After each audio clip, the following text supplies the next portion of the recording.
It's really fascinating to see how you were able to, I think, really in a way, a pioneer in the industry on, first of all, the team model, which I think that's, correct me if I'm wrong, the only triathlon team that's been raised to this point.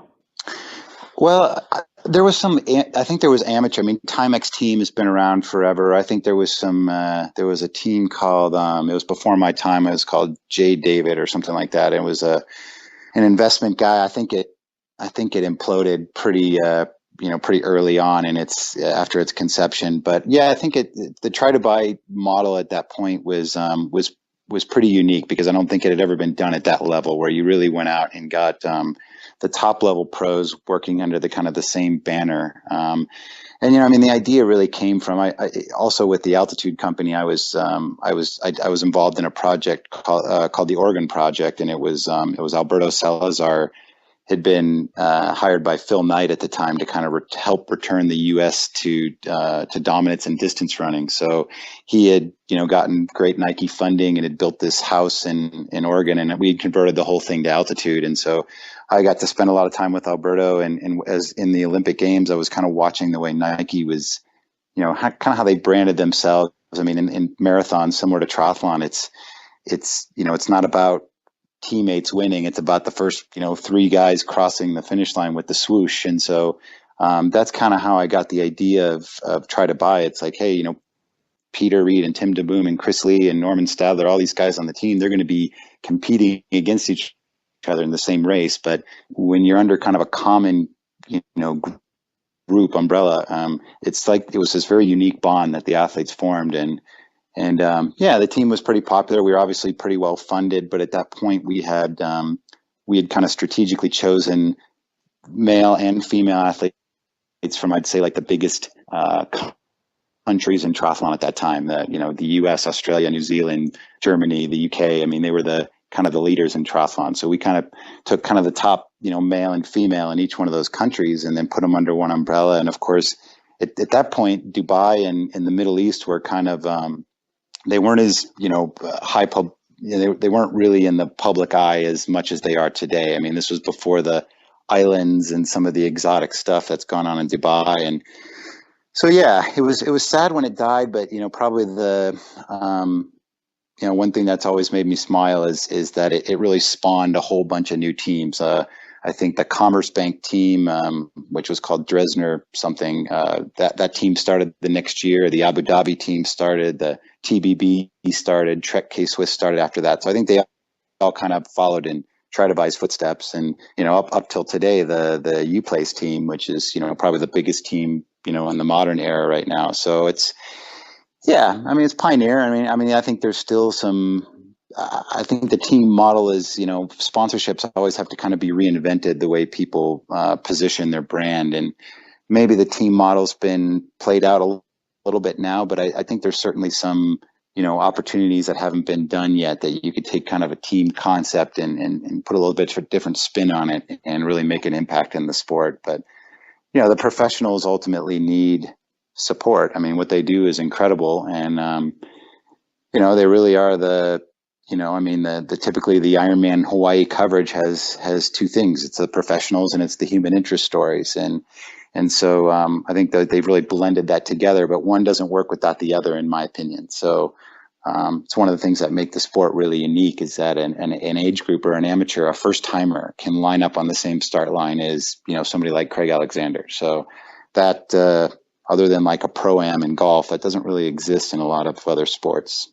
Yeah. So I really want to, first of all, you got really lucky or fortunate or talented, whatever you want to call it, bringing Crowie onto the team and becoming his manager. So I'd like to hear a little bit more about the specifics of who recruited Crowie and how that relationship worked. And then I'd also just like you to talk about how hard it is for a professional triathlete to make a living compared to, say, an athlete in another individual sport, whether that's running or cycling, and what the different challenges are of managing pro athletes in triathlon. Sure.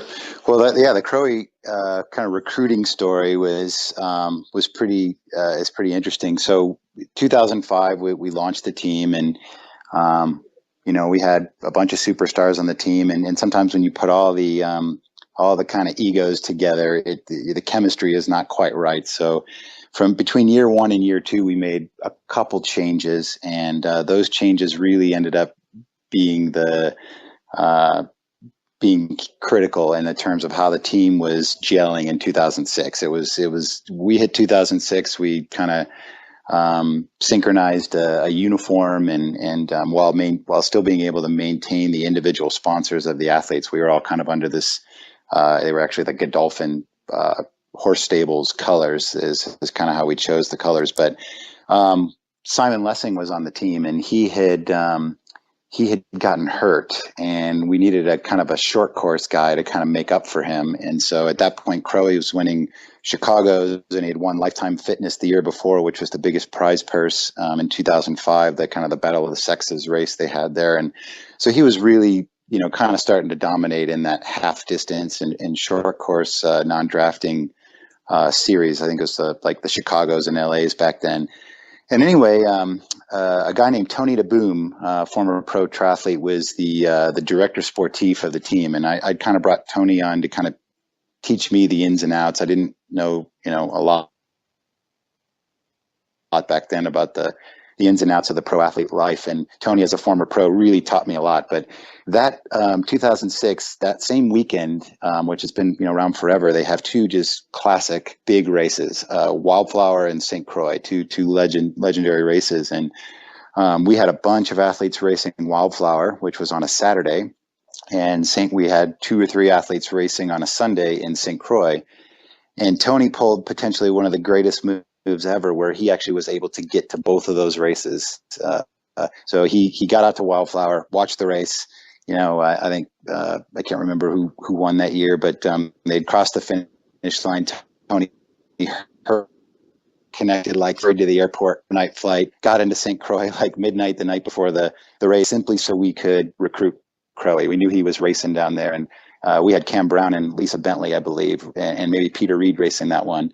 And Crowie ended up, I think, nipping Cam Brown at the finish line and ended up winning that race. So it couldn't have been much, a better setup in terms of how we introduced him. But he had also, together, not together, that didn't come out right, but between the two of us, we have 7 kids, and our oldest kids are about the same age, and they were about, I think, 6 or 7 months old at that point, and we had them both down in St. Croix. So we kind of, Tony had flown down and done that heroic trip, and approached Crowie at the end of the race and asked if he was interested, and he was. He was also based in Boulder, where we were at that time. So we met when we got back, and we did all our meetings back then at the golf range. We kind of made that our little niche, where we'd go out and hit balls and talk business. And so we met at the golf range, and recruited him, and he came on board the next day and started. And I think his first race was on the team was Muskoka 73. And I'll never forget, kind of the point where Craig and I really bonded was, which is, ironic that we're doing this the day after the opening day of World Cup, but that was 2006, and the World Cup was in Germany that year. And Craig is a massive soccer fan, played his whole life, massive fan. And I'll never forget, I went up to the Muskoka race with him, and I think Simon Whitfield or somebody was a minute ahead of Craig or something on the run, and I went to give him a split, and before I could open my mouth, he asked me who was winning the Italy game. He didn't care about the split. He wanted to know who was winning the Italy game. I can't remember who they were playing, but that really, it was kind of the first hint that I got of how big of an actual sports fan Craig is. And not only is he a sports fan, he is like Rain Man with sports facts. I mean, he will watch ESPN and they will rip off facts, and he can just retain them. So, I mean, if you ever get a chance, I'm sure Craig will be on your show at some point in the future, and ask him about races. Say, hey, Craig, in 2004, I see you won LA Triathlon. Do you remember who got second? Or he can probably name the top 10 people from pretty much every race he's ever been in. It's pretty incredible. So yeah, I think the soccer, the kids, we kind of had similar ethical values, and so yeah, we've kind of gelled since then. And of course, when the team died, there was certain athletes who I never heard from again. And then there were certain athletes that kind of kept in touch, and I paid attention to those. Those were Craig and Chris Lee and Lisa Bentley. I mean, they were really Norman Stadler. Those athletes really kept in touch. And then when we started Retul, they kind of supported Retul. So I've always felt a massive deal of gratitude